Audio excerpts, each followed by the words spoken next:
great. And she gave me She said just Green's on.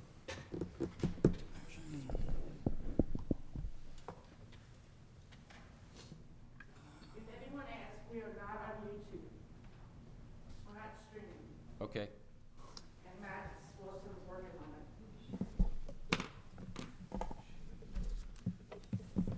Are you ready, Gina? I am. Okay. Call the meeting of the January 12th Planning and Zoning Commission to order at 7 p.m. Roll call?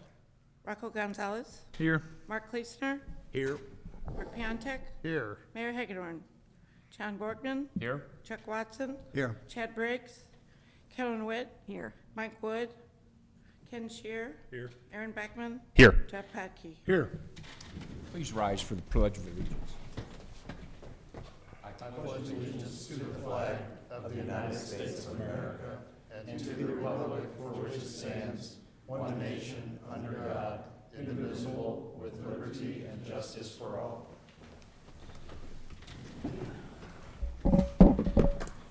First item on the agenda is the approval of the minutes from the December 8th meeting.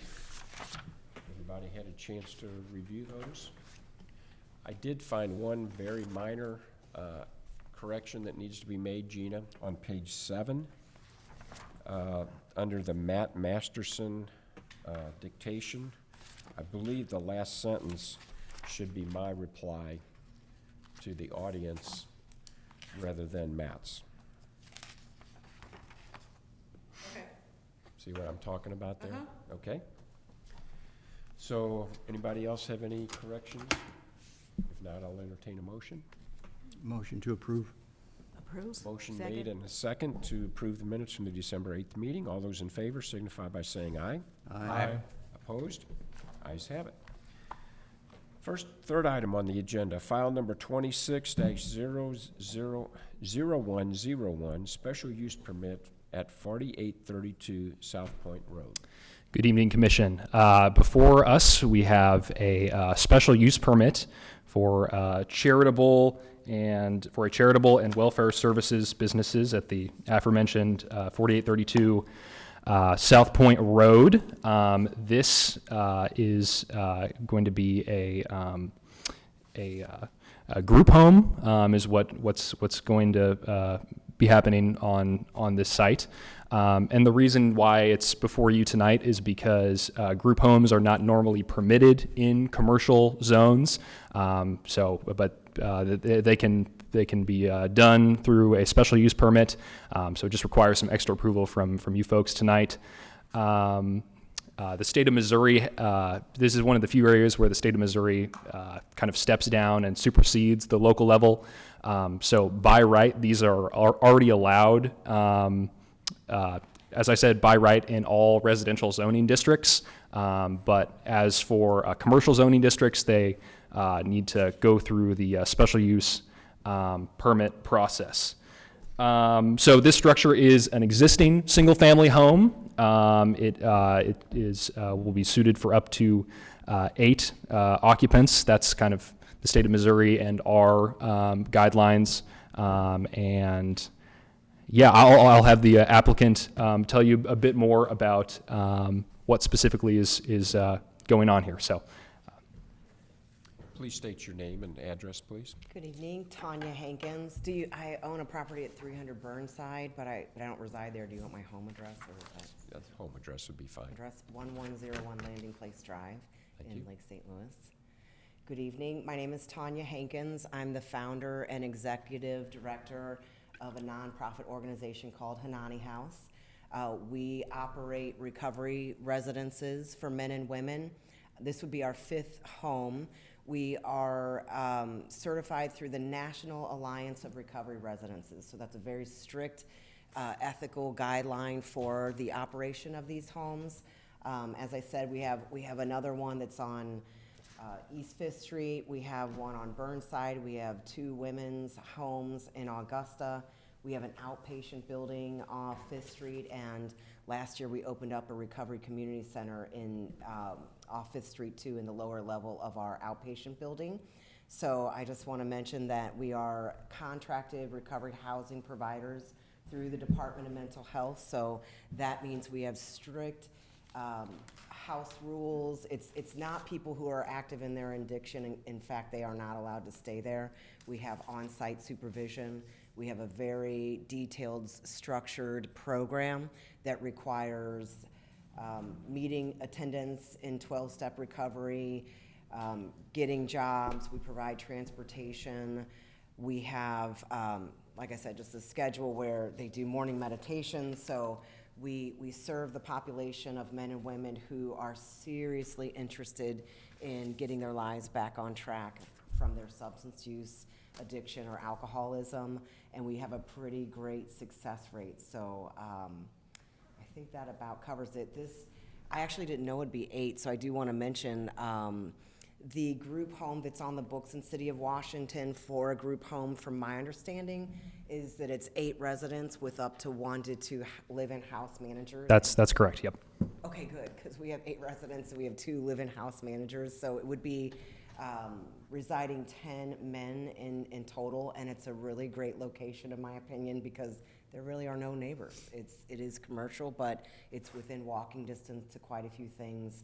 The homeowner is Donna Wilson, and she also owns our property that we lease, that's the outpatient building and the recovery community center. So I think that should say something. She's familiar with us for the last 2 or 3 years and is willing to put her own property on the line through the management of our organization. So does anybody have any questions? Or? Do you have any other facilities outside of Washington? We have 2 women's recovery homes in Augusta, Missouri. In Augusta? Yeah. So, but you're pretty much in this region then? We are, yes. Okay. And all your residents going to be moved, or what'd you say, trucked in, but will they be brought, transport? Thank you, that's what I was trying to think of. Will they all be transported in all the time? Do you mean to the location, or do we provide transportation? To the location, not necessarily that you provided, but I somebody will think be, they're living there. they're going to be living there? They live there. Okay. We do actually provide transportation. I think our numbers. There's 2 last vehicles, time- you said? I'm sorry? You had 2 people that had vehicles, is what it was written? Have vehicles. We have 3. We just had a donation of a $30,000 15-passenger van in addition to our 2 other vans, because the people who support us, our donor base, understand that if you want to do a good job doing what we're doing, you have to give them transportation because they don't have cars.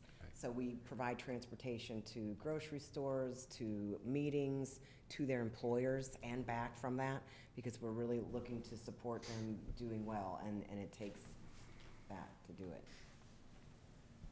So will the home be occupied 24/7? Yes. Okay. So they stay pretty much at the Yeah, they live group there. home? We are a 90-day program, so Okay. participants are funded through the Department of Mental Health for the first 90 days.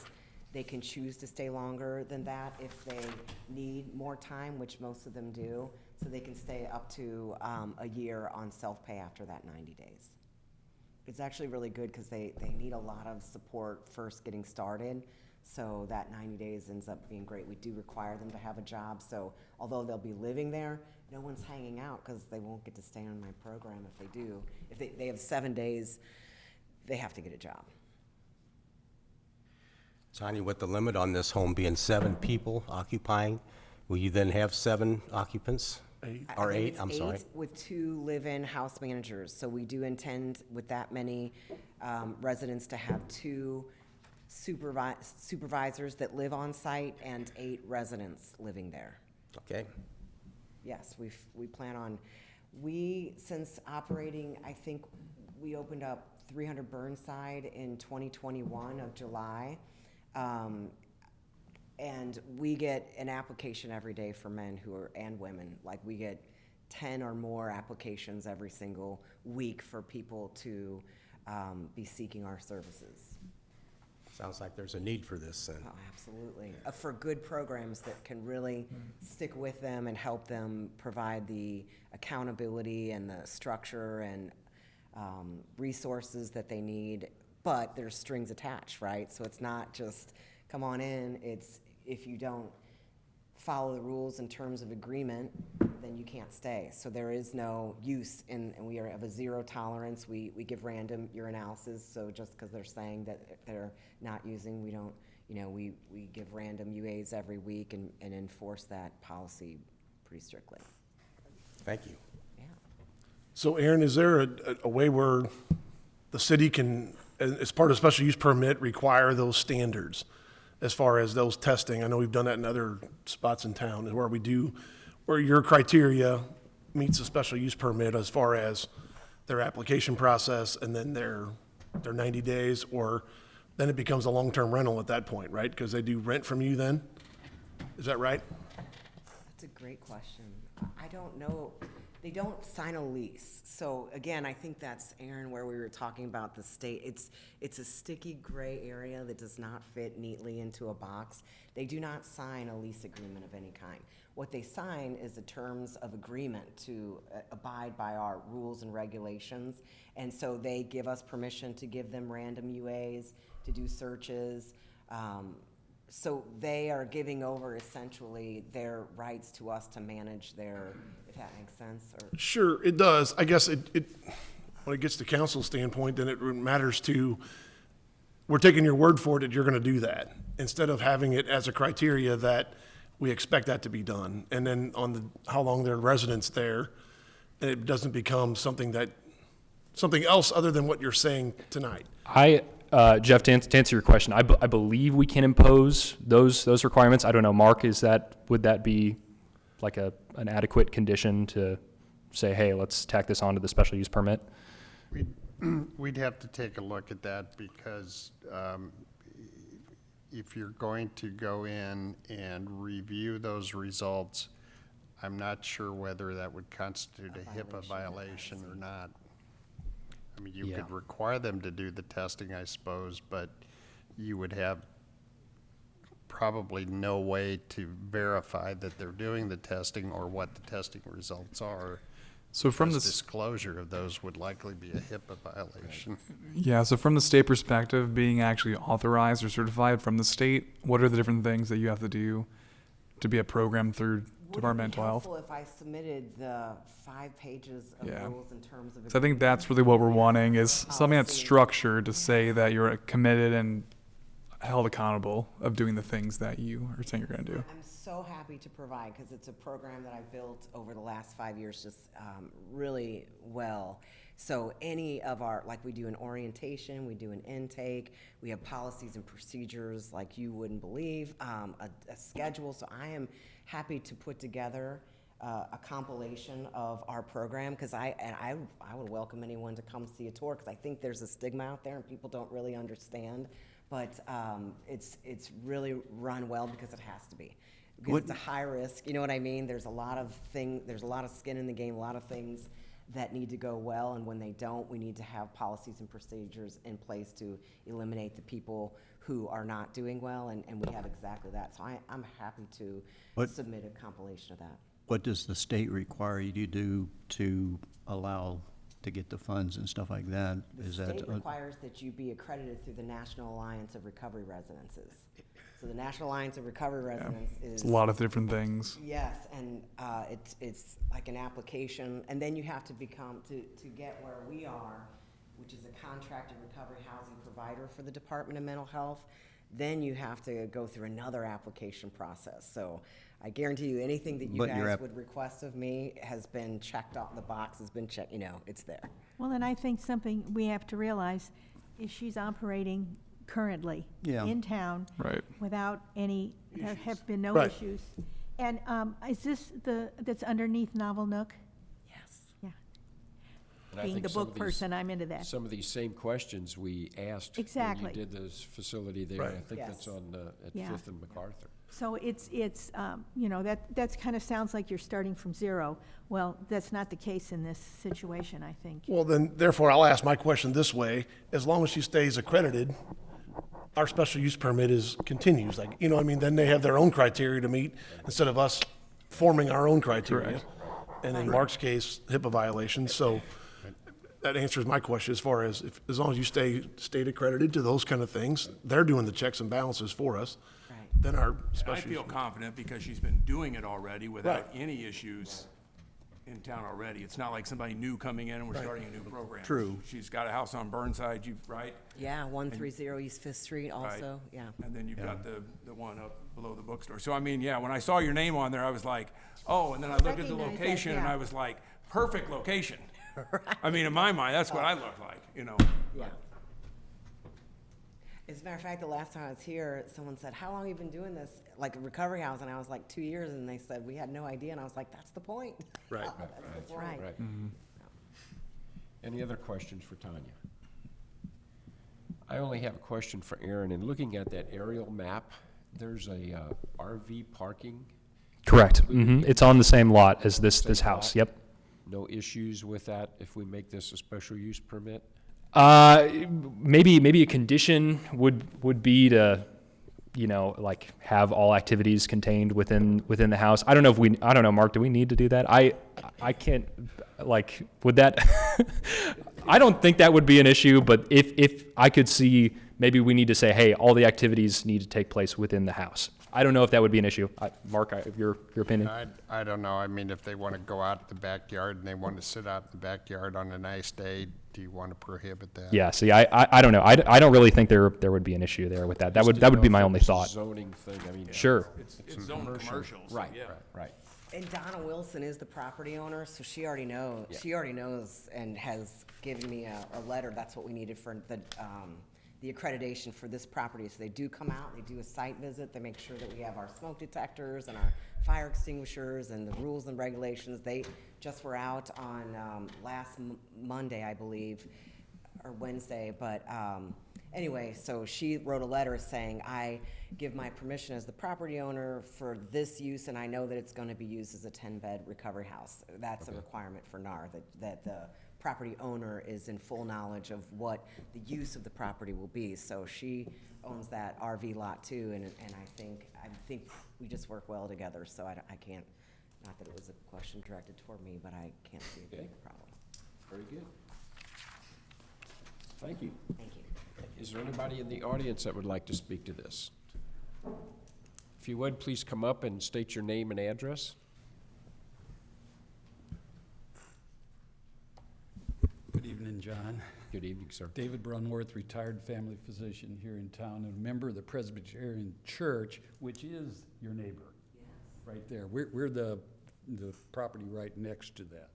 So there actually are neighbors, so we're a little interested. We just found out about this morning when we got the mail that said this meeting was tonight. So actually, I have a couple. Dr. Brunner, speaking to the microphone. Talk into the mic Yeah, so we get it trying and recorded. also speaking to you. Well, So I just had a couple of questions about the programs. This was my first input into it, but one is, how does the payment for these clients occur? Is that a state funded? Do you get state money for them?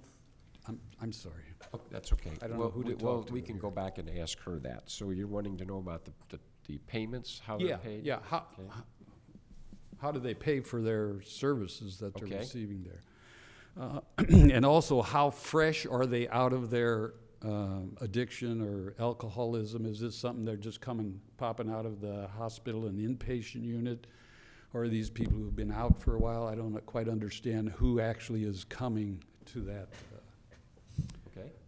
And then success, you mentioned that you have a very successful program. My experience is most of them aren't very successful. And so I wonder how you measure success. Is it, not going to jail, not having speeding tickets? Is it, how do you measure that success, and what is that success? And then do these people, because we're right next door and sometimes we don't have a lot of people there, we wonder about these people's legal status. Are these people who are coming just out of jail and into a program? So if you could tell me a little bit about that. Okay. Do you other people have any other questions? Let's just, are you finished, Doc? I'm done. Thank Okay. you. Come on up and please state your name and address, please. My name is Dr. Tom Farrell, 3406 Suncrest Court. I live in the Stonecrest subdivision and a member of the Presbyterian Church. My question is related mainly to the vehicles. I believe it was addressed that there's a 15-passenger van, but will there be other vehicles in the driveway, parked on the grass in our driveway? I'm more worried about traffic and vehicles than anything. Okay. Thank you. Okay, thank you. Anybody else like to speak to this? Tanya, would you come back up and be able to answer those questions? Why don't we? Yes, regarding the Presbyterian Church, I know that we had 2 gentlemen residing there. They've actually been next door to attend the church on Sunday, 2 or 3 Sundays in a row. So might have not have been noted that that's who we were and that's where we were, but that kind of speaks to my point that in recovery, in a program of recovery, we look like I am a person who is approaching 20 years of recovery. And you may not know it by looking at me, but that's kind of the whole point. Are they fresh out of detox, inpatient, residential, and incarceration? Pretty fresh. They are pretty fresh. Yes, they are. But when somebody's serious about changing their lives and they're reaching out for the hand to help them, if the hand on the other side in that brief, fleeting moment of willingness and clarity isn't there to help them, they don't have a chance. And when they're very serious about changing their lives and they reach out their hand, and so, for example, there's not a bed open in detox or there's not a recovery home bed open when they leave out inpatient treatment, that's when you see return to use more frequently. Can we predict the outcomes? That was a question. How we measure our outcomes is we use an electronic health record called Behave Health. So we track the date that they're online applications, so we collect demographic information. Then through the funding process, they do what's called an ASI. So they collect data on what we call episodes of care, right? So it's true, most of these men and women have multiple episodes of care that the Department of Mental Health has already put them through, and that would count as a detoxification, maybe an inpatient stay, many. So how we track our outcomes is by collecting that data. So one of the things we measure is their successful rate of completion of our program. Because in order to do that, I'm not saying we're like drug court, but it works kind of like drug court. Like we set the objectives and the criteria that you must meet in order to successfully complete the program, and then you do it or you don't. And we'll help you do it, but the choice is yours. So the average length of stay in our program, last time I collected data through Behave Health, was 7 months, which is pretty good. I know the Missouri Coalition of Recovery Support Providers tracks RSS providers like myself in terms of rearrest, right? So I don't track that data because I'm not following up with them 6 months, 9 months, a year, 18 months thereafter. However, the Department of Mental Health does because they're using government funding for that first 90 days. So that success rate's very good in terms of the contracted services that we provide. What else is measured? Like I said, if you're not doing well in the program, you don't get to stay. And then, of course, we discharge you, and we will help you find another thing, but you can't stay in our residential program. In terms of, was that all for the first gentleman's questions? Payments, The money? the money aspect. 90 days are funded through the Department of Mental Health contract. So that's actually good for them because it helps them get on their feet.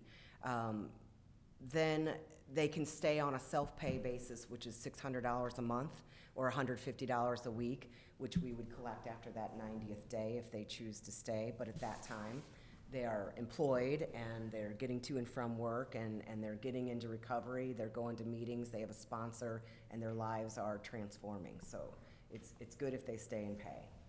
So they are employed usually They very soon have after. to be They have to employed. be, okay. It is a requirement of our program. Okay. And then there was concern about vehicles. So I don't know if this is good or bad, but probably 1 in 20 people have a vehicle who come to us, so there will never be any cars besides our 15-passenger van, but it does not reside there. So it stays at 602 East 5th Street at our outpatient building. It's parked in that lower level behind the Novel Nook. And there's a parking lot there, so you can drive by there right now on the way home and see it parking. That's where we park it. So the only time that van would be in that very difficult to back up driveway is picking them up. So we pick them up Monday through Friday, 9 a.m., take them to the outpatient building. So they won't even be in the house residing during the day because they are not allowed to watch TV. They're not allowed to use the phones or have internet connectivity. So what do we do to fill their free time? We have a whole program at the outpatient building, and we transport them at 9 a.m. They're job searching, they're going to outpatient groups, they're going to meetings, and then we bring them back around 4, depending on what the day is, but then they're there in the evenings only. And they are all legal residents? Absolutely. Okay. Some of them don't have driver's license yet. That's one of the things our program helps to get them back on their so in order to get a job, they have to have their driver's license or a state ID and a social security card. We work with a couple of community partners to help them obtain those things. We actually, on their intake, we do what we call a needs assessment, and they have a lot of needs. So right on there is identification, food, clothing, that kind of thing. Okay. I think that answered all the questions if I were taking my notes right. Mm-hmm. Thank you. Thank you. Anybody else like to speak to this? Any comments or questions from the commission? I think it's a nice thing that they went to church, because that's convenient. That's, you wouldn't want to turn anybody away. We actually provide.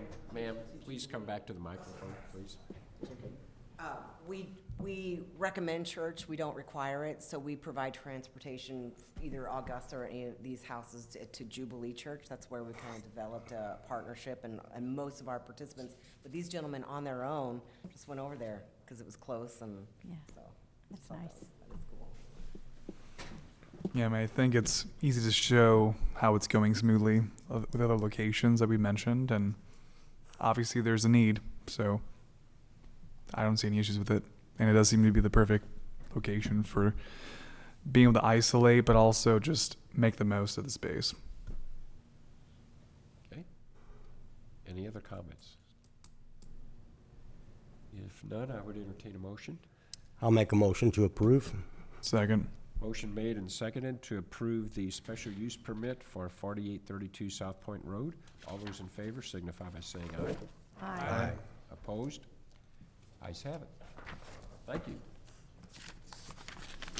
Next item on the agenda is file number 26-0102, preliminary plat, Schultz Industrial, Plat 5. All right. Good evening again, Commission.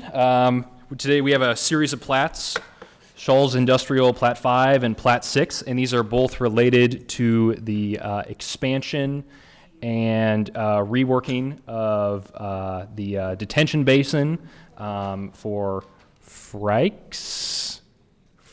Yep. Frykes Meats. Yeah, so I'll have Aaron come up and explain this map, the inner workings of it, and where that gets us with the plats. So good evening, Commissioners. So what you have State your before name, you, please. Aaron Griesheimer, City Economic Development Director. Anyone out there that might not? Address 803 Wilshire Drive, Washington, Missouri. Good to see everybody. So what you have before you is a preliminary plat for the Schultz Industrial Park Plat 6. So just a brief history. So Frykes had reached out to the city last year about a potential expansion at their current site, and they were interested in purchasing part of the adjacent stormwater detention basin for this expansion.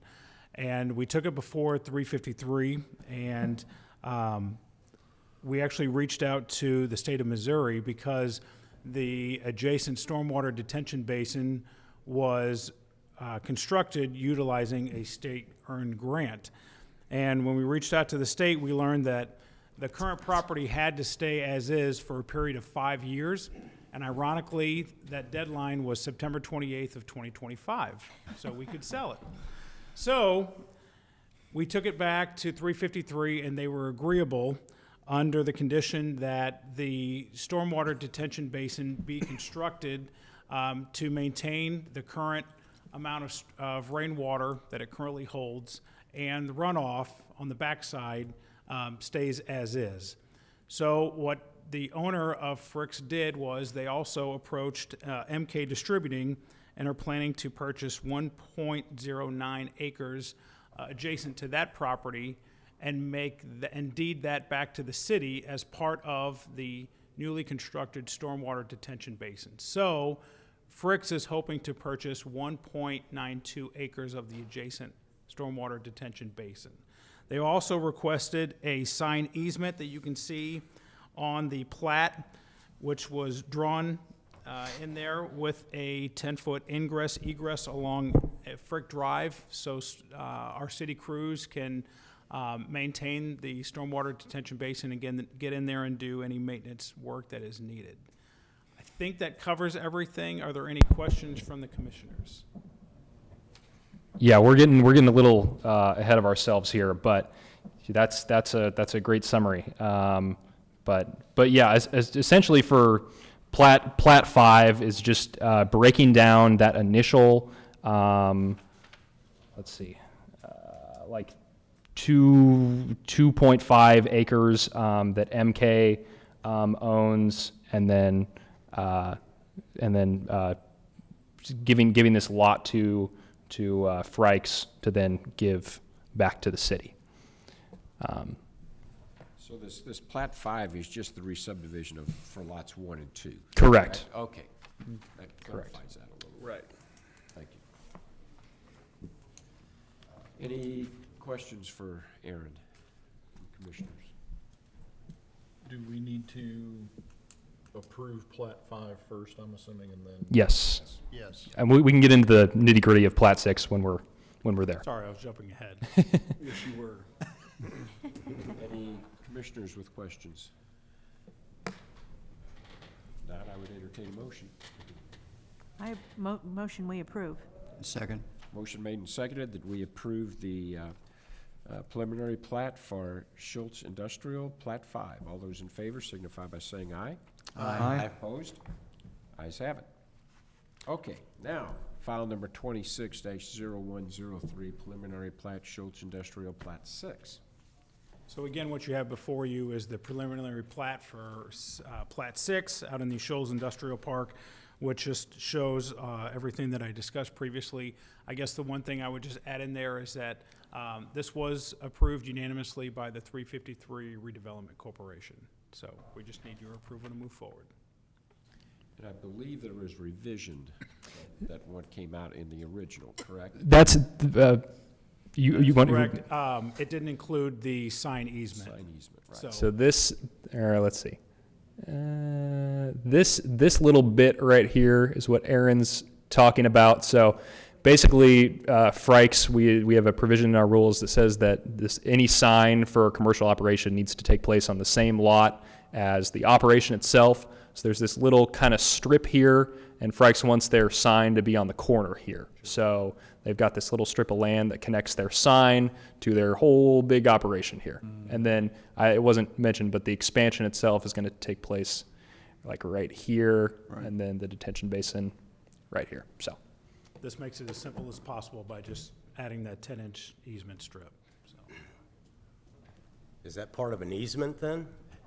It is because there was some concerns raised about access off some city crews think that it would be easier to access off of Frike Drive rather than Bluff Road because there's some terrain there. So it is an access easement as well as utility easement as well. That's good.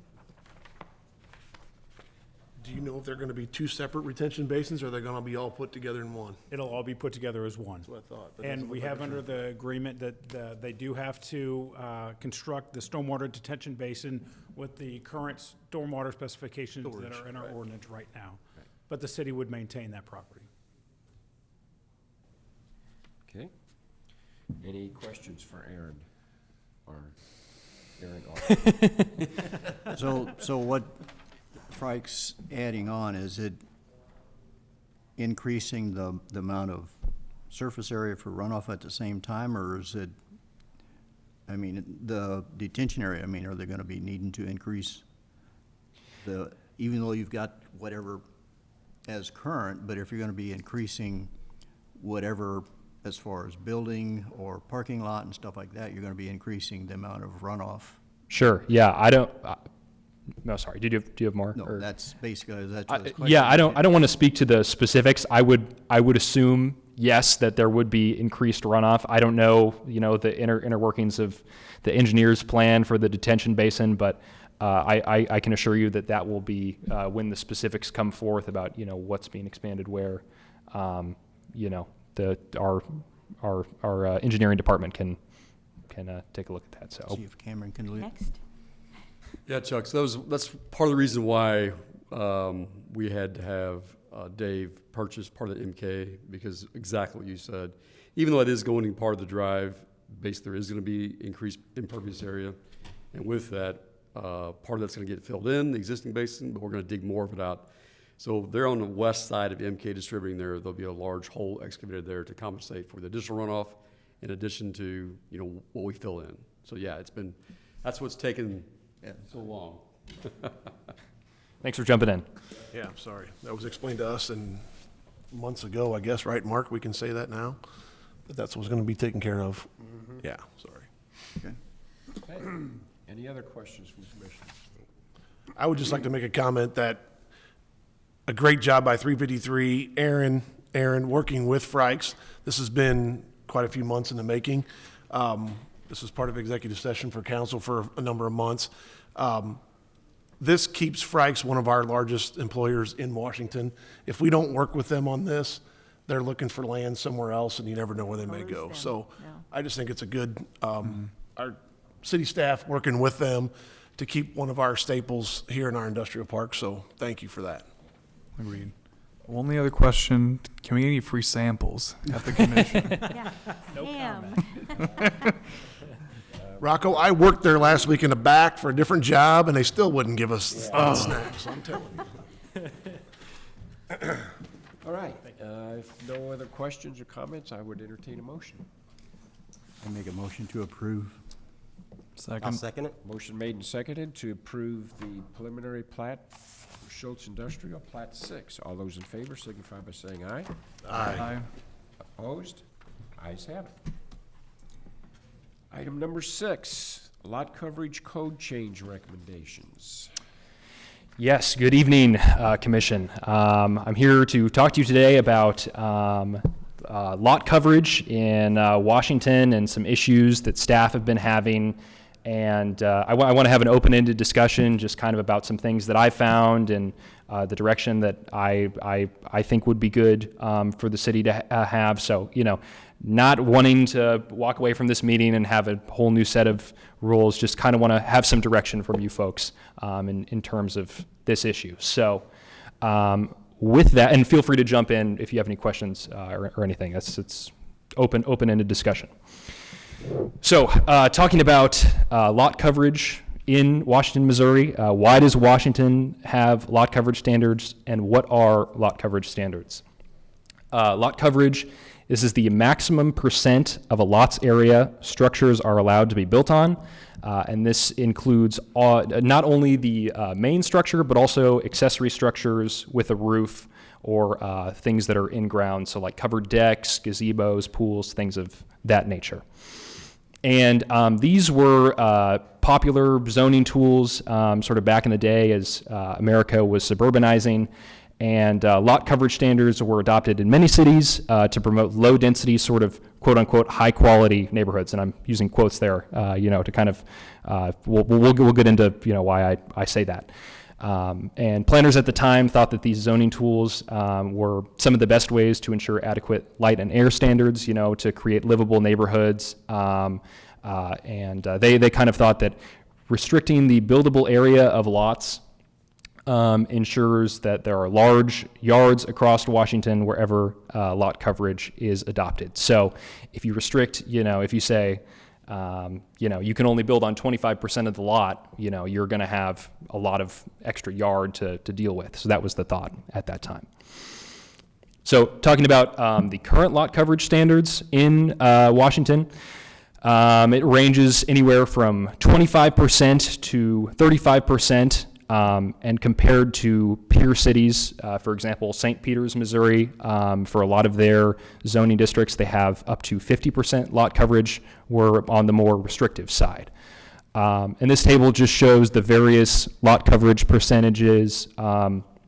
There are accompanying zoning district, and then the hypothetical buildable area based on the minimum lot size. So all this to say that, lot coverage in Washington ranges from 25 to 35%.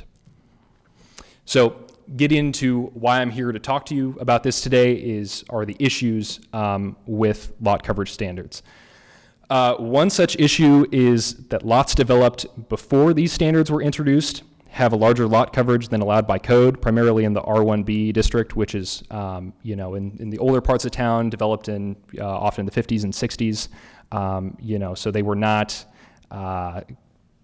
built with lot coverage in mind, and often a decent number of them exceed the minimum lot coverage. Another issue is that these standards have not been consistently enforced.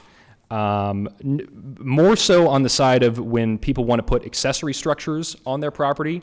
Like there are, and we'll get into some statistics in a few on the next slide. But for years, for one reason or another, this this rule was ignored when someone wanted to put a deck or an in-ground pool onto their property. And so you have a large number of properties that are out of compliance with the current zoning because of lot coverage. Talking about just sort of like lot coverage in a broader sense, not just in Washington's context, even if the existing lot coverage standards had been consistently enforced, these rules do not guarantee large yards with high quality neighborhoods, as there is nothing in the code prohibiting owners from removing their yard or damaging it or anything like that. Lot coverage regulates structures and the percentage of structures on a lot. The quality of those structures, that's more of a building code issue. Another thing is lot coverage does not regulate pavement. So one could pave their entire yard. That's kind of an extreme example. But all that to say that lot coverage just says, hey, there can be a certain number of structures on this yard, and that's what it's regulating. And we've ran into some issues with that. Setbacks. They already exist. They're the real tool that exists in a suburban setting to kind of separate structures from each other. So that's kind of where I would say, in my professional opinion, a better tool to kind of have adequate, high-quality neighborhoods is strict enforcement of setbacks. So getting into some statistics, I pulled some building data from an online ArcGIS source, and calculated the number of properties that are out of compliance with our current lot coverage standards. And also another thing to note is that these I use around and approximately because the building layer I grabbed was a national building layer, so the structures were not exactly accurate as to how they are in real life. So it's not literally 20%, but it's around that number. Getting that out of the way. Oh, and it's the data I grabbed was a little old, so I say only 4% of properties in the R1D do not meet current lot coverage requirements. This is pre-2022 data, so like all of Vic's new stuff is not in this data. So just few statistics: 20% of properties in R1A do not meet current lot coverage requirements. 12% of properties in R1B do not meet current lot coverage requirements, and 24% of properties in R3 do not meet current lot coverage requirements.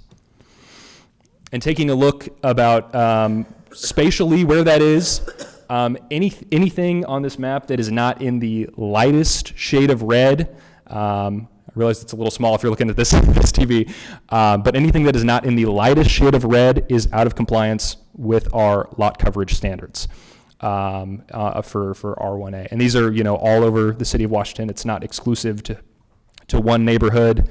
So that's R1A. For R1B, anything that is in the darkest 3 shades of red is not in compliance with our lot coverage standards. So we've got quite a few properties there that are not in compliance with our lot coverage standards. And then same thing for R3, just showing you once again that there's a good number of properties here that are out of compliance with our current and existing standards.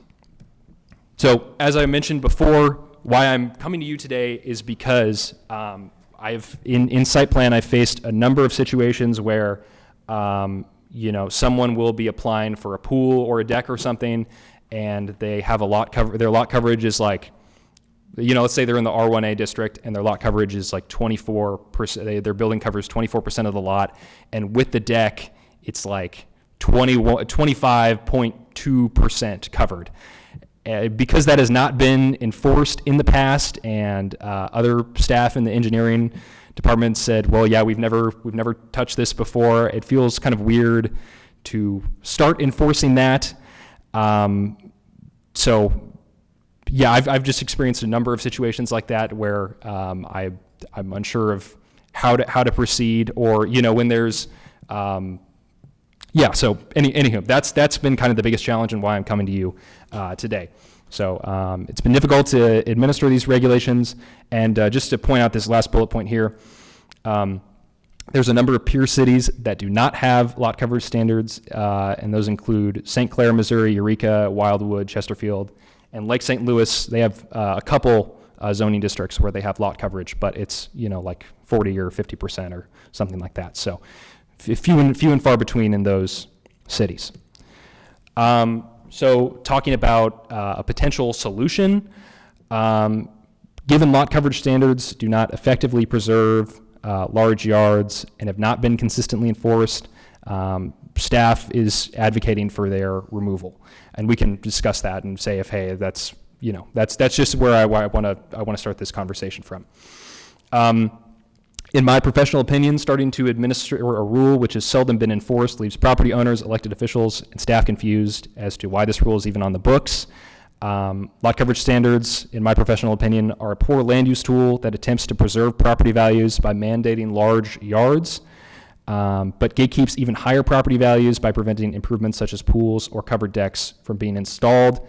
And lastly, allowing homeowners new ways to utilize their land, ensuring staff are not enforcing rules arbitrarily, and making around 1,000 existing homes compliant with the zoning are all positive outcomes from removing lot coverage standards.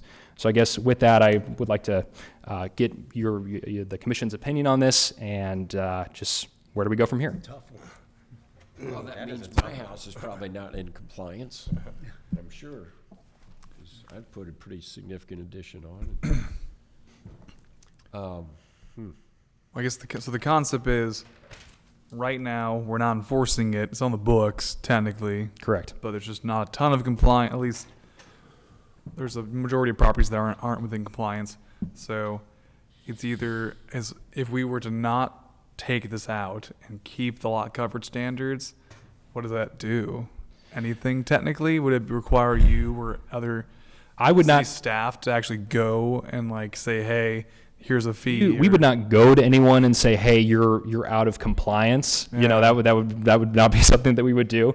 Just from a best practices standpoint, I feel that it's, I don't know, I would, if I was a property owner, let's say my neighbor, put a significant addition onto his house, and then a property owner comes to me and say, oh, well, hey, look at my neighbor's great addition. I want to do this. And now I'm in the city planner role, and I tell him no. It's like, well, what are you guys doing?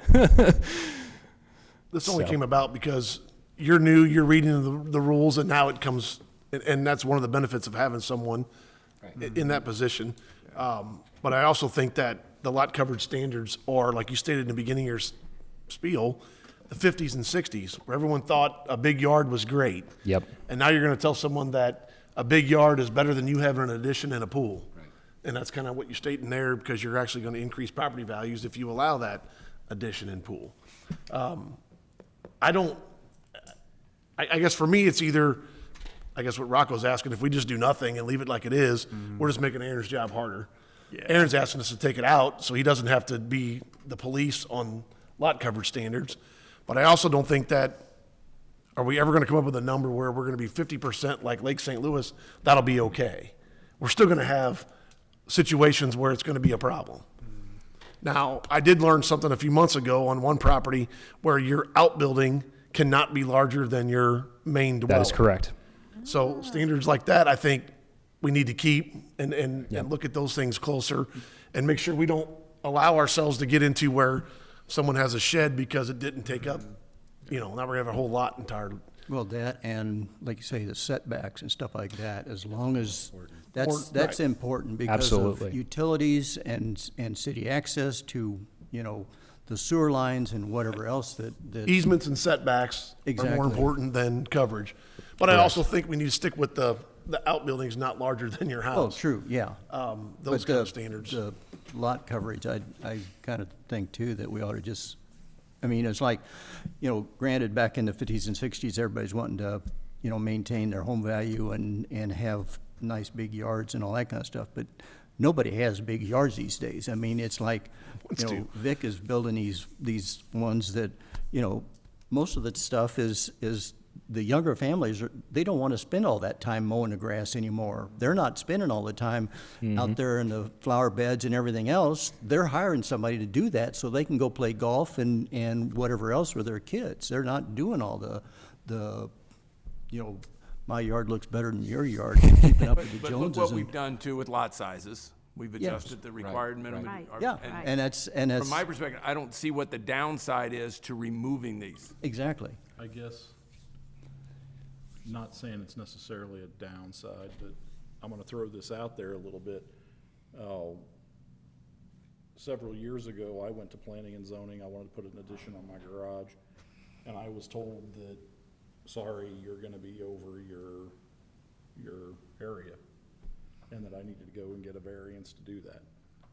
So, it's something that I think has been sporadically enforced. In Yeah, that's maybe a more accurate term than but never. I guess my real concern is that, and I'm not opposed to the idea of getting rid of them, but I think one of my concerns with it a little bit is that in these older part of town, we have a lot of limited infrastructure. And my neighborhood, which is my best reference, storm sewers and things like that are a pretty limited commodity. And if I go to those neighborhoods now and I take away that zoning coverage, that lot coverage, am I creating a situation where now I'm gonna have a lot more impervious area where people are going to do what I wanted to do, and might be doing soon? Putting that addition on or doing that work, am I gonna kind of feed into and create a bit of a problem with our storm sewer situations and some of that stuff? Sure, absolutely. I think that's a very valid concern. I would say that the city of Washington, there have been efforts within the city, and I can't speak to these specifically. This is more of a Charles thing, but to work on upgrading, stormwater compliance, MS4, that sort of thing. That's been a big push in the city in the past couple of years, and I think with some of those improvements, it should offset a lot of the constant maintenance of our roads and sewer system and whatnot. I feel like that'll offset some potential excess impervious surfaces. And something else of note is that within the R2 zoning district and all of our commercial and industrial zoning districts, we do not have lot coverage standards currently. So the engineers look at these things. I would guess ultimately I would say that's more of an engineering matter, to kind of address stormwater and all that. I think I agree with you on that. I think that in our new subdivisions, obviously, we're taking that into account. It's the older neighborhoods like I live in where, you know, that infrastructure's in place. Nobody's gonna come into my neighborhood and build a new detention basin, right? Yeah. That's not happening anytime soon. And I might be way overthinking overthinking a problem that may not be a problem. I just throw it out there. Well, to your point, Ken, I think if you have a 30,000 square foot lot in town, and now you're able to do this, you can split that lot in half, keep your home on half, sell the other half. If 10 people did that, that would make a difference to stormwater downtown, to your point. And that was gonna be my question. What is the negative of removing this? I mean, when I talked this over with the rest of the engineering staff, I mean, that's pretty much the only thing that they brought up was the potential stormwater implications.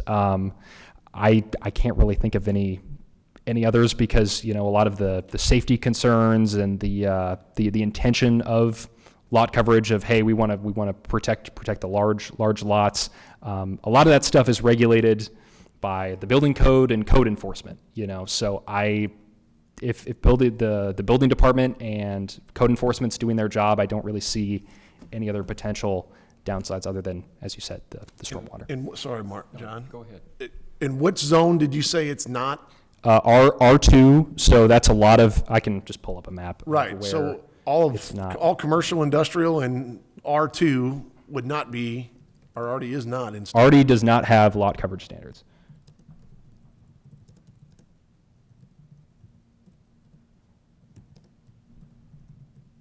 So does that take into consideration most of that area?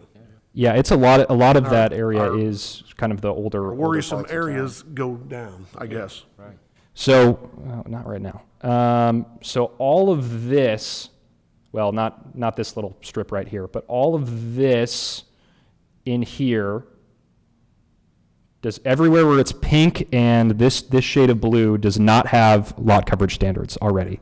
This yellow in here and this teal, they have lot coverage standards. But all of downtown does not have lot coverage. This little stretch of R3 does, but this pink in here does not, and this blue here does not. What street is that, Aaron? The It has R3 on it. I think it's Walnut. Walnut. Yep. Interesting. Well, I'd be in the middle of that zone, but. So if we went forward now, we just would be saying every color has no standard, right? That's basically Correct. what we're talking about. Correct. Yep. You know, that's a tough one, but now does the city of Washington still have a Board of Appeals? Correct. We do. They do? Mhm. Okay, well, this is gonna create more work for them. You know, if we set some standards and people, you know, disagree with them, you know, instead of coming to you, you could take it to the Board of Appeals and they could make the decision on something like a setback or a variance or any little thing that, you know, could come your way, like it has been in the past. Sure. You're saying That would be a good tool for you to use as a Board of Appeals. You're saying instead of, you know, just keep things as they are, just do your job and enforce, you know, the standards as they are. But if someone is like, hey, I really want this thing, you better go to the Board of Adjustment. Yeah, I mean, that's what happens. I mean, if something that doesn't pass farm, you know, with a building code, and this is a building code. Well, but that's one of the things we've been trying not to do. Yeah, I guess that is what I. Yeah, we want to steer clear of it. I mean, it's a big hassle. And costly. And costly, correct. Sure. Yeah, it costs applicants $300 to go through that process per variance application. So, you know, I would want to avoid that for people. I see it's going to be hard to enforce going forward since there's so many applications of you know, not being enforced in the past. Exactly. Is there any way you can cover, you were talking about setbacks and that, you know, keep something in there dealing with that? Well, But- that's Well, it. that, well, yeah, And just leave that and then leave that and. take the other out? Because I just don't think this is worth holding on to, maybe. Yeah, absolutely. That's the plan is, you know, if you I'm if I ashamed to get your say I've been blessing. here on the council for 13 years, and I didn't know that lot coverage standards was I'd in part of never the heard building of it. code, so I'm Yeah. sorry to say Well, it's that. a zoning code, right? Yep, it's in the zoning code, yep. Not the building. That's correct. Okay, Mhm. just so we keep that. That's Right, two building separate code stay, Right. easement Correct. setback stay, all that. Correct. The only Just, thing The only thing, would be the required lot coverage. lot coverage standards, right. correct. So I guess I guess next steps, I can prepare kind of a, I guess, do we have a consensus on what you want me to prepare or not prepare, you know? Well, is there something in, which would be an extreme amount of lot coverage that you wouldn't want to have, that still have some sort of lot coverage and say, that you're 40% of a lot or 50% of a lot or something like that, that would be almost detrimental to a neighborhood to sit there and say, I don't know. Have you seen the concrete front yard? Yeah. Yeah, lot coverage isn't stopping that. Right. I'll tell you. Right? Yeah. Yeah. I wouldn't want to live next to it. Yeah. I mean, that's your extreme, in my view, that's your extreme case. But lot coverage, the lot coverage has nothing to do with the concrete front yard. Really? Yep. That could be done in any sort of, well, I mean, outside of an HOA, That's but what you know, said, you can have a whole could be done. asphalt yard and it's I'm just, glad the press isn't here. to me, it's Probably. not worth having if, But back to your question, Chuck, and my question was, what is detrimental? Is there anything detrimental? Is there anything against someone putting 85% lot coverage on their lot?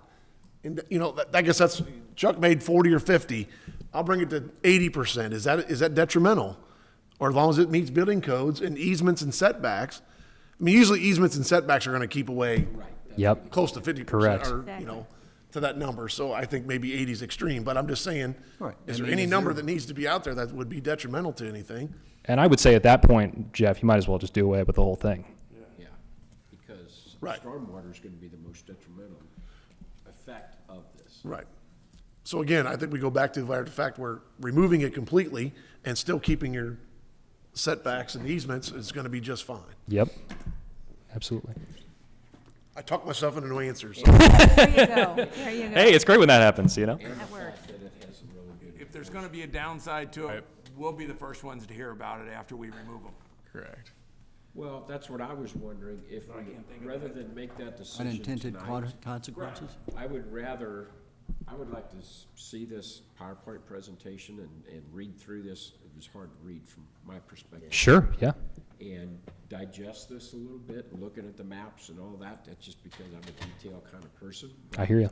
I think we ought to, my recommendation would be to let's sit on this for a month and think about it and Come back next month look at this and then. and discuss it. maybe And then we'll give you an answer. Hey, give you- good for me. Government doesn't move fast. No, it doesn't. No, it doesn't. Would that be agreeable with you? Yeah, no, that's fine. Hey, I kind of knew we weren't gonna, get something. Well, I knew we weren't gonna get an ordinance, which is more than fine, and I wasn't. Yes. Stop. Yes. Don't go any Yeah. further. Council said that would meet with his approval too, so I would. Yeah, if you could send do us that. your slides and things Absolutely. like that, so we can review Look it them. over and put it on the agenda for next month. Can do. All right. Fair enough? Good. Perfect.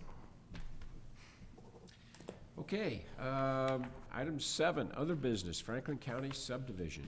All right, yes. This is just to bring to your attention several subdivisions we've gotten in the past couple of months. The first one is a minor subdivision, Marie's Farm, Plat 2, and this is just outside of city limits on Pottery Road by Meadow Lake.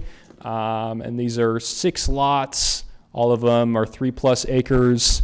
And I learned from the folks at Franklin County Planning and Zoning that when they're a minor subdivision, they just approve them administratively. So we did not have any say in this. They just said, hey, this got approved. Or no, actually, sorry, I got that story wrong.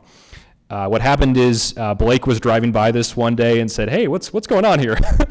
And I reached out and they said, oh yeah, we approved this administratively. So Franklin County Planning and Zoning is gonna let me know whenever these go through anymore. We won't be able to comment on them, but we'll at least know about them. So that's that. Any comments on this specific subdivision?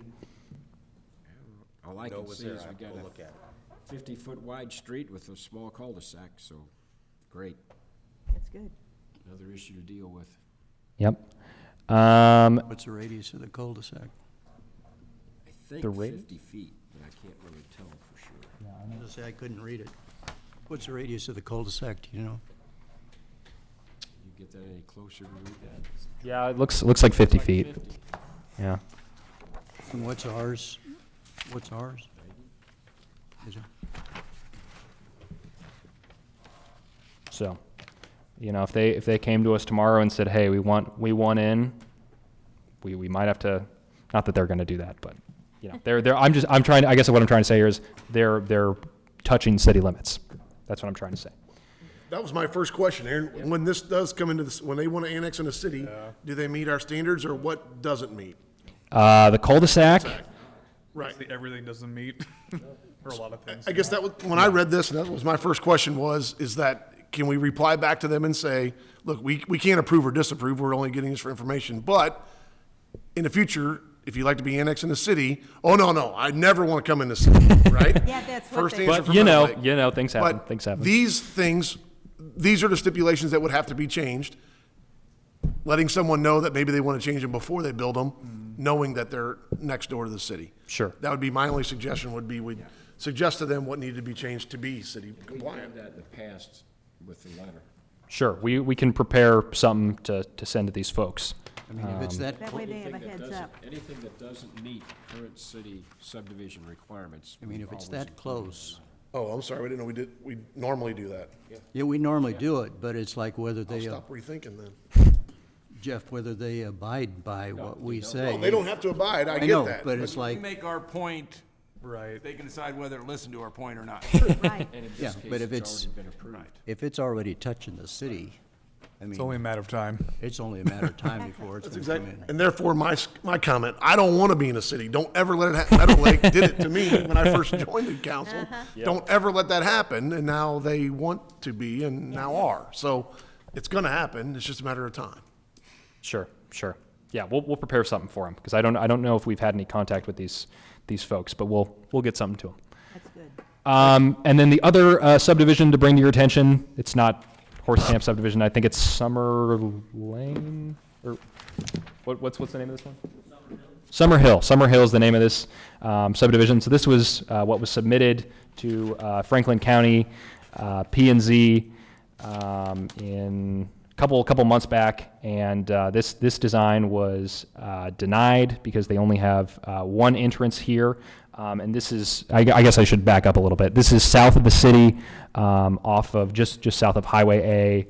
And I can pull up a closer map for everyone in a bit here. But the original proposal had 139 lots, and all of those were 10,000 square feet plus lots. And Cameron is here today to talk about the revised proposal that they're going to submit to Franklin County. So. So good evening. So I've only been working on this subdivision, I think, for 20 years now. So we've talked about it a lot.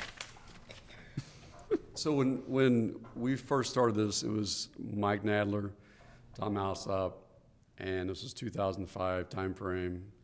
There was a subdivision to the south called Franklin County Country Club Estates. That's Greg Holbrook and all that.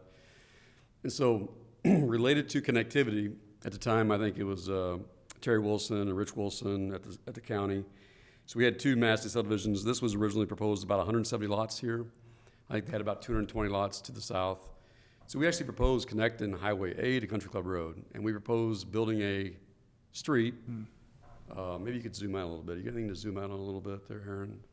I apologize. I didn't come prepared as I would like to be because I just found out about this on Friday. I didn't have the day to prepare like I should have, but we had submitted this application to the county back in September, and we didn't know it was coming to the meeting tonight, so that's why I'm not prepared as normal, so I apologize. Do you have anything you can zoom out on a map or not? Oh, yeah, sure. Like a county map? So So we proposed, like I said, we were pushing 400 lots back in the day to connect. And we said, hey, if we build you a county road to county standards, will you own, operate, and maintain it? And they said, no. Of course. And we were shocked by that because of the fact that, like cities, you guys have water crews, sewer crews, road crews. The county only has road crews. So we thought, well, to provide connectivity, we thought that'd be good. It wasn't really a benefit to the developers to have the connectivity, but it was a benefit to EMS and all that. And they said no, and we were shocked by that. And so we went on. And so what happened was fast forward, we got preliminary plat approval originally of Summerhill. It's now known as Country Lake Estates. If you drive by there, that's the sign you'll see. Yeah, I know what that is. So about 2005-ish, 6-ish, we got preliminary plat approval for 170 lots, but we had one entrance up there to the north, like Aaron's got right there. Yep, very good. And then a water mill to the east. We stubbed to the east. We stubbed towards Seaview there. And then we had the original layout like is shown here. We'll get to in a minute to the south. So we had a stub road. So we only had one physical connection is all we had. So we built that. The recession hit. And then about 2012 or so, bank got it back. And in that time, the county changed their codes. They wanted 2 entrances. So now the county codes state you have to have 2 entrances to subdivisions. And so when the Echo Camps got it back, they were able to acquire the part of the CB ground to connect the Watermill Drive out to Country Club Road. So we had 2 accesses. So they finished out the north side with different partners there. And then, for lack of better words, it just kind of sat. It just kind of sat there south of the lake. And part of the reason why is there's a large amount of sanitary sewer that needs to be ran around the south side to the tune of 4,000 feet. So when you extend 4,000 feet of sewer just to get to your first building lot, that's a large nut to crack, so to speak. So it's sat there, and as availability of ground in the community decreases related to water, sewer, street access, things like this that have sat there for a long time look attractive. And so, Vic, with his absorption rate, he's being very successful with the product he builds in the community, and he's looking. Unfortunately, we can't look the next 30 days. We got to look 3 years out sometimes because it just takes time.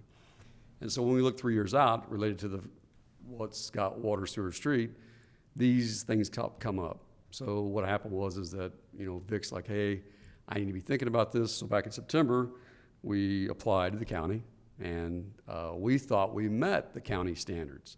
We thought we had 2. We do have 2 entrances, up there on Highway A, and then off to Watermill.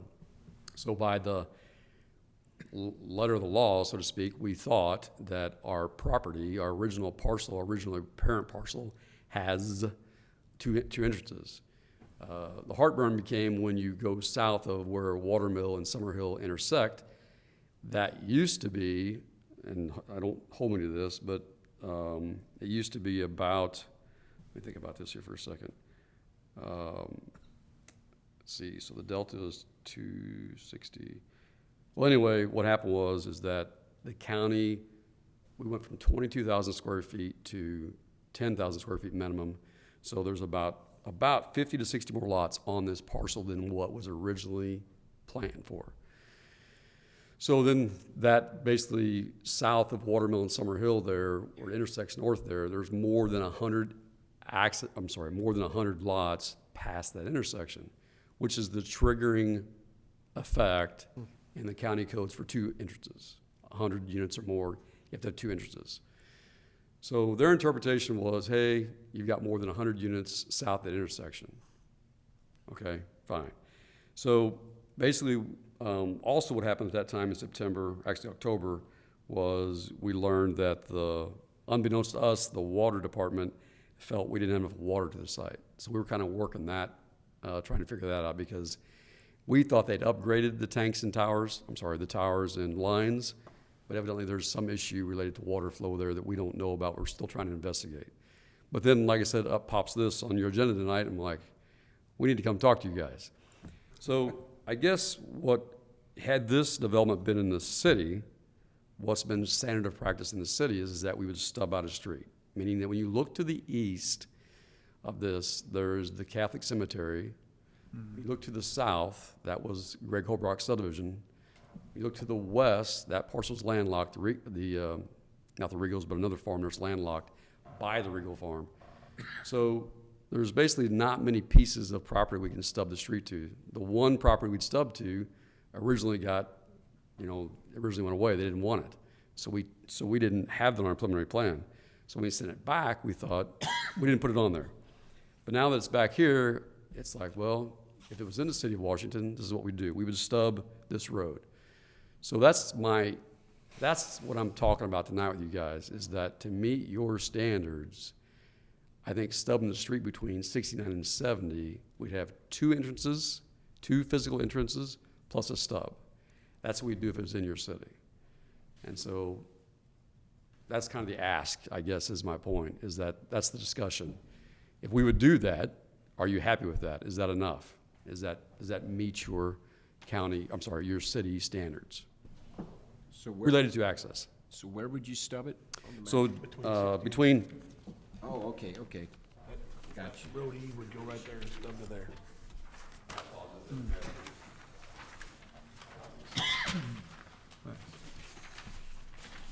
I've got one.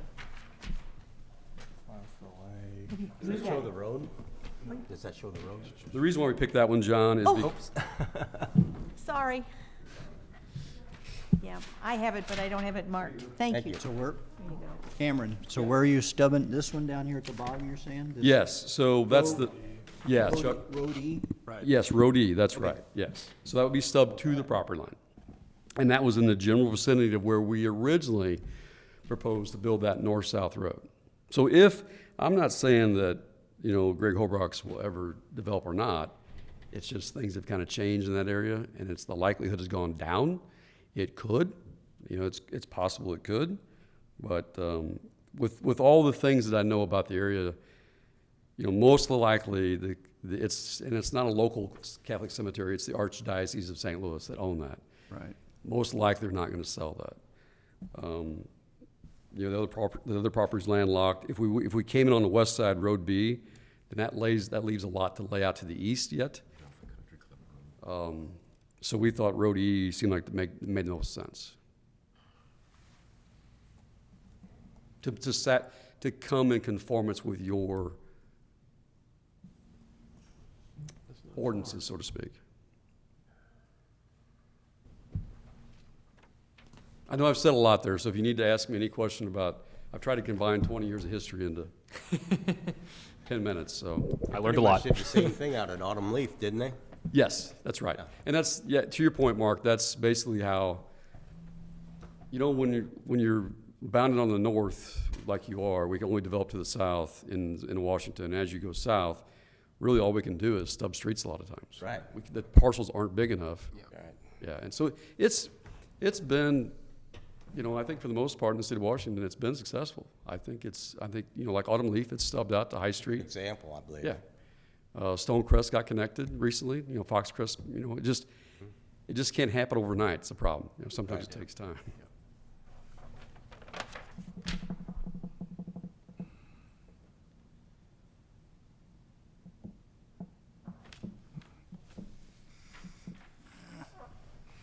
And I guess your question is, you want to go back to the county and say, the city of Washington says this is good, so you should allow this?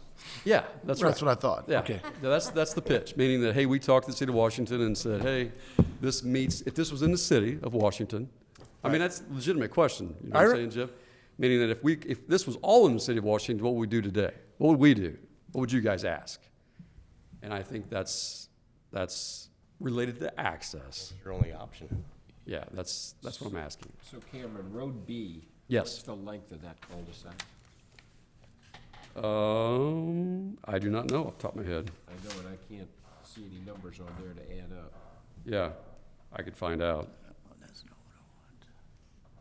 That would, that would be the only thing I would question. Okay. Is Road C and B, what the lengths of those cul-de-sacs are, because I think we're at 700 feet now. 750. 750?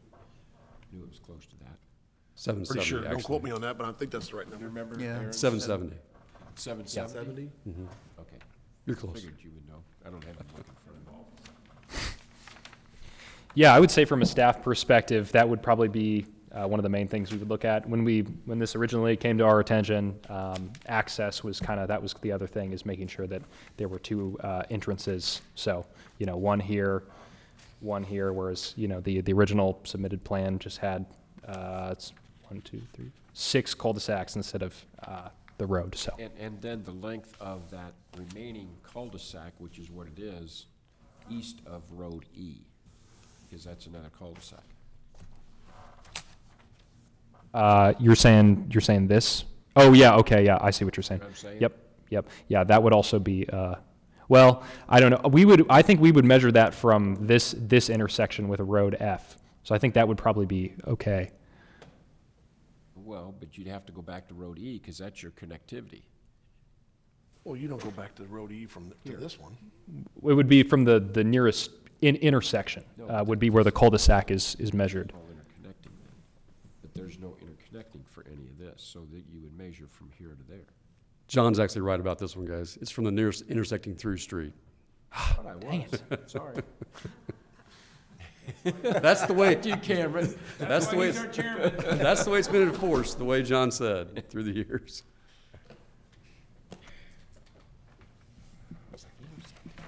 Nearest through intersection, not intersection, nearest through intersection.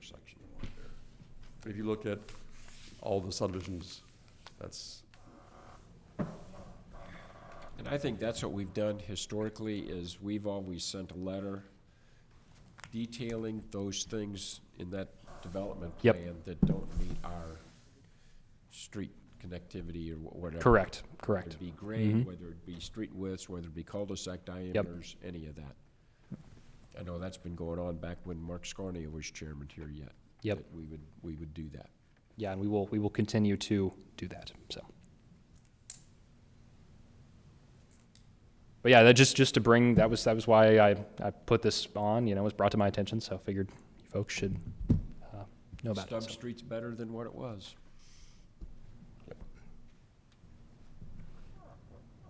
And thank you, Cameron, for coming out, so. Thank you, guys. Thank you. Thanks, Cameron. Thank you. So what did we decide for him? I'm sorry? What did we decide? What did we decide? What have we decided to do about this and communicating with the county? I think do a letter, right? Yeah, pretty much. I Send would them just a say, hey, this is what now that we have this Drawing. sketch, we can I think give if some we more did the detailed letter and staff comments. I think the chairman of the Planning and Zoning Commission signed it, or did council? That's what I thought. We'll draft something up for you to send. By the time we got to council, it was too late. That's usually what happens. Yeah, and we'll send that when they actually submit to Franklin County. So, yeah. All right. Anything else, Aaron? Oh, one more thing. I guess this is not directly related, but I made some updates to the comprehensive plan dashboard website. So I'm not going to pull it up and make a whole big thing, but I made some updates that I think I shared with Rocco, and I think you can share them next month would be good. yeah, I can share those Honestly. next month. So. Okay. Excellent. Anything else? If not, then I would entertain one more motion. Motion to adjourn. Second? Motion made and seconded to adjourn at 8:25. All those in favor Excellent. signify by saying aye. Aye. Motion carried. I like 19. Got 'em No, ready, we're good, gone. 'cause I was gonna go out and cut 'em. Boom. I got one, if that's the right color. It's black, is that okay? Yeah. Thank you, folks. Thank you. Jeff. Getting her done. I left the house so quick tonight. I forgot to take my slippers. My brother walked out the other day in his slippers, and I'm not going to say anything.